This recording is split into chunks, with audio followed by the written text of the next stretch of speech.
He stood on the balcony of the Lorraine Motel in Memphis, Tennessee, leaning over the railing to speak to the musicians waiting below in the parking lot. The date was April 4, 1968, and the time was just after 6 in the evening. The air was thick with the tension of a city on edge, a city that had seen sanitation workers marching for dignity and a man who had come to stand with them. What happened in the next split second would not only end a life but would shatter the dreams of millions and leave an indelible scar on the soul of a nation. The shot rang out, a single deafening crack that echoed off the buildings, and the man who had led a generation toward the promised land crumpled to the concrete floor, his body broken, his spirit forever freed. This was the final, violent chapter in the life of a man who had dedicated every waking moment to the pursuit of justice and equality, a man whose voice had become the conscience of America. His name was Martin Luther King Jr., but to the world, he was simply the embodiment of hope itself. Before the world knew him as the face of the civil rights movement, he was simply Michael King Jr., born just before noon on Tuesday, January 15, 1929, in the warm, bustling city of Atlanta, Georgia. He entered the world in the second-floor master bedroom of the Auburn Avenue home his parents shared with his maternal grandparents, a house that stood at the heart of the vibrant sweet Auburn neighborhood, the center of black commerce and culture in the segregated South.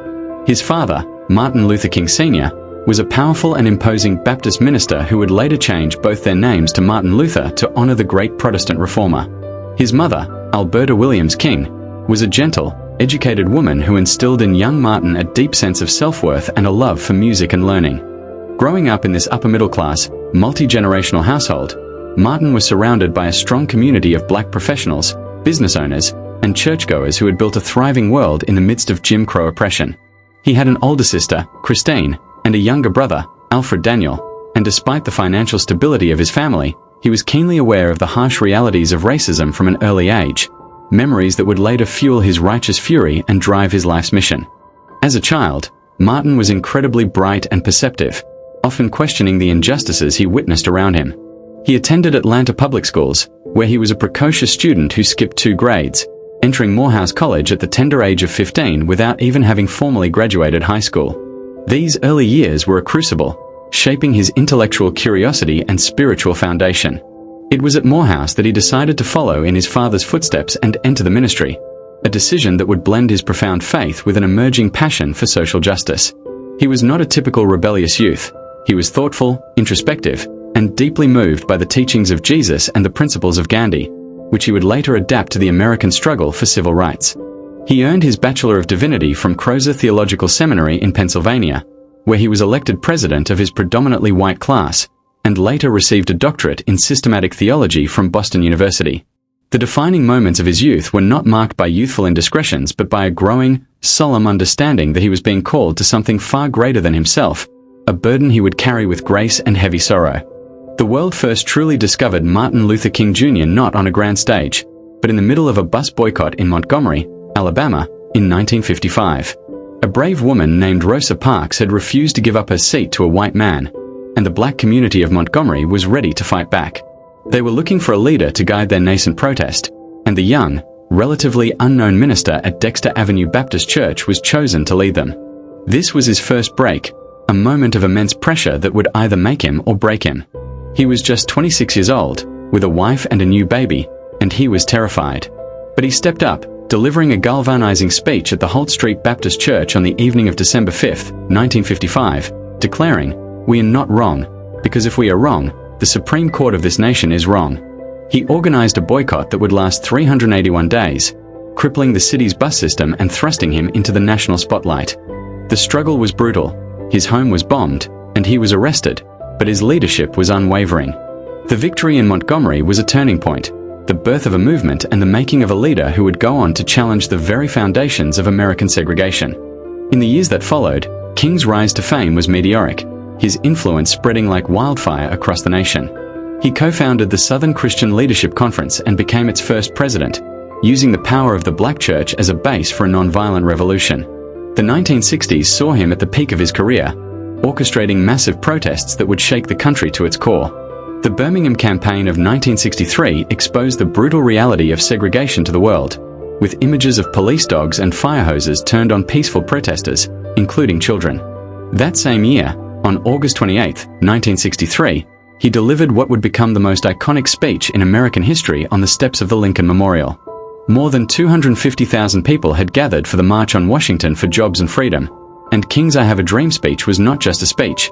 It was a sermon, a poetic prophecy, and a declaration of the nation's original intent. I have a dream that one day this nation will rise up, live out the true meaning of its creed. We hold these truths to be self-evident, that all men are created equal.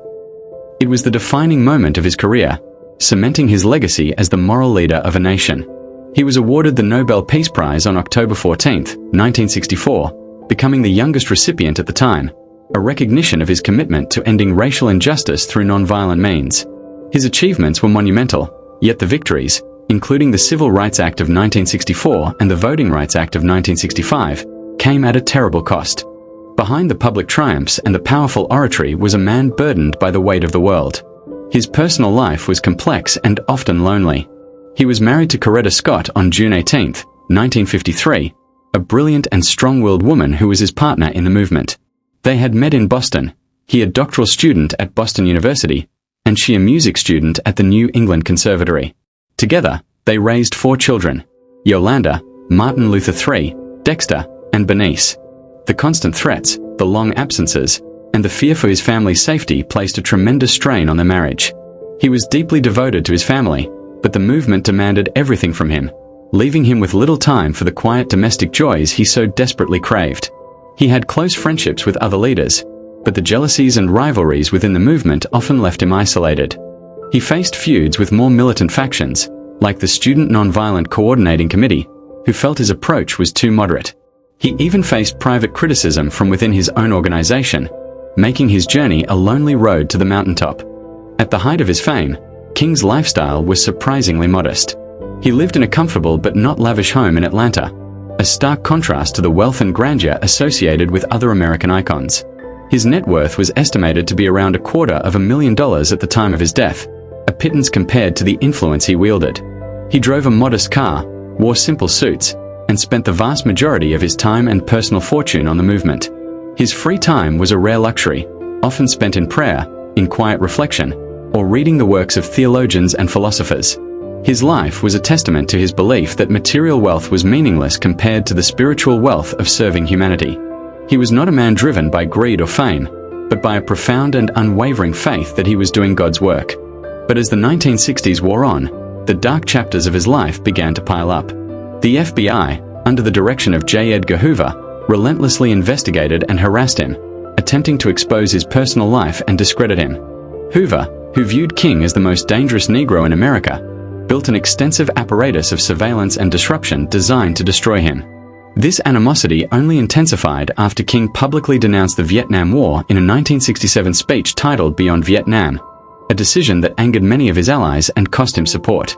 The mental and emotional toll was immense. He suffered from clinical depression and often spoke of a profound sense of exhaustion and despair.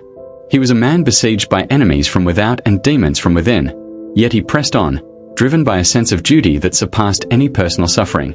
The weight of his message was slowly crushing him, and he knew his days were numbered. In the final months of his life, King was working on a new, even more ambitious campaign, the Poor People's Campaign, which aimed to address economic injustice across racial lines.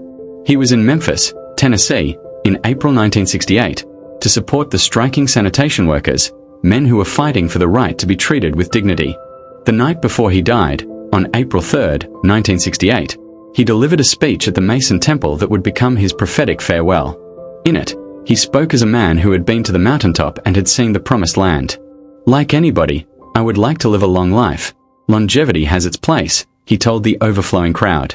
But he openly acknowledged that he might not get there with them, telling them not to worry, for he had seen the glory of the Lord. "I've seen the promised land. I may not get there with you, but I want you to know tonight that we, as a people, will get to the promised land." It was a chilling premonition, a final testament of faith delivered with the calm assurance of a man who had already accepted his fate. The warning signs were there, yet the nation continued to turn a blind eye.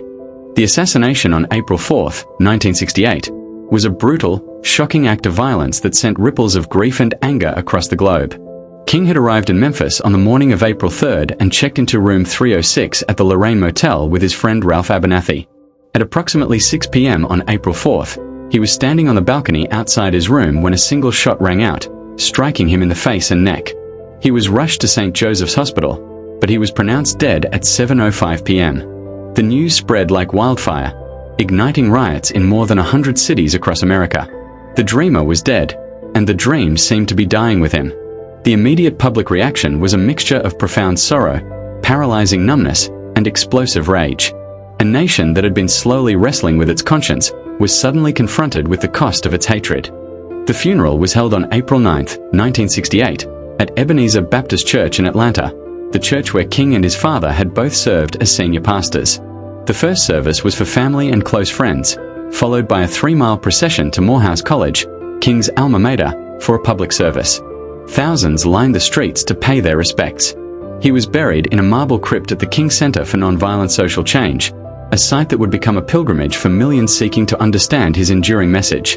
The tributes poured in from every corner of the world, but the most powerful tribute was the silence that fell over a nation forced to reckon with its own soul. In a plea bargain, Tennessee prosecutors agreed to forego seeking the death penalty when James Earl Ray pled guilty to murder charges, though Ray later recanted his confession, leaving many questions unanswered.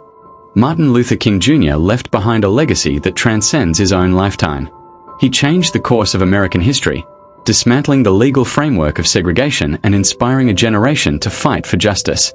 His efforts resulted in the passage of the Civil Rights Act of 1964 and the Voting Rights Act of 1965, which outlawed discrimination and abolished barriers to voting. He gave his life not for fame or fortune, but for the simple, radical idea that all people are created equal. He is remembered today not as a martyr, but as a prophet, a man who held up a mirror to his country and dared it to live up to its own ideals. His story matters because it is the story of America itself, a nation founded on a promise, struggling to fulfill it. He showed us that faith and courage can overcome fear, that love can conquer hate, and that the arc of the moral universe is long, but it bends toward justice. As you watch this video and remember the man who had a dream, ask yourself what you are doing to make that dream a reality. The echoes of his final speech still resonate, a haunting call to action from a man who gave everything for a future he knew he would never see. His dream lives on, but only if we are willing to carry it forward, through the darkness, and into the light. If this story of courage and sacrifice moved you, please help us continue to share these untold stories by hitting the like button and subscribing to the Before Die channel. We dedicate ourselves to telling the full, unvarnished truth about the lives of the legends who shaped our world. Leave a comment below and share what Dr. King's dream means to you, or tell us a memory of when his words first inspired you. Don't forget to ring the notification bell so you never miss another powerful documentary about the icons we lost too soon. Thank you for watching, and remember, the story never truly ends.